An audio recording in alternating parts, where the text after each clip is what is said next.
নমস্কাৰ স্বাগতম জনাইছো মোৰ ইউটিউব চেনেল বিএনকে ষ্টাডিলৈ আজি আপোনালোকৰ মাজলৈ লৈ আহিছো কেইটামান সাধাৰণ জ্ঞানৰ প্ৰশ্ন আহকচোন তেতিয়াহলে প্ৰশ্নকেইটানো কি আমি চাই লওঁ 1 নং প্ৰশ্ন বৰ্তমান সময়ত চলি থকা আটাইতকৈ জনপ্ৰিয় অসমীয়া বাতৰি কাকতখনৰ নাম কি উত্তৰ অসমীয়া প্ৰতিদিন 2 নং প্ৰশ্ন ভাৰতত ধান খেতিৰ বাবে কিমান বৰষুণৰ প্ৰয়োজন উত্তৰ 100 সেন্টিমিটাৰ 3 নম্বৰ প্ৰশ্নটো হ'ল বিলাতত পঢ়িবলৈ যোৱা প্ৰথম অসমীয়া ব্যক্তিজন কোন উত্তৰ আনন্দৰাম ঢেকিয়াল ফুকন 4 নম্বৰ প্ৰশ্ন ভাৰতৰ ৰাষ্ট্ৰপতি পদৰ প্ৰাৰ্থী হ'বলৈ নিম্নতম কিমান বছৰ বয়স হ'ব লাগে উত্তৰ 35 বছৰ 5 নম্বৰ প্ৰশ্ন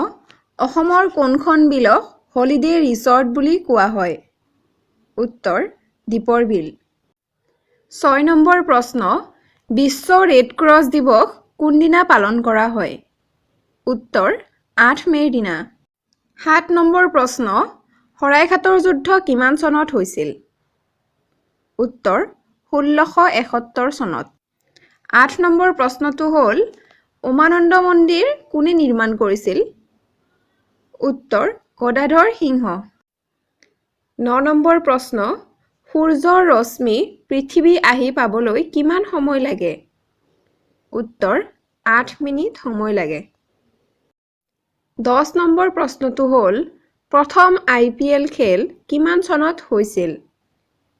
উত্তৰ 2007 চনত যদি ভিডিঅ'টো চাই ভাল পালে তেন্তে like comment share and subscribe কৰিব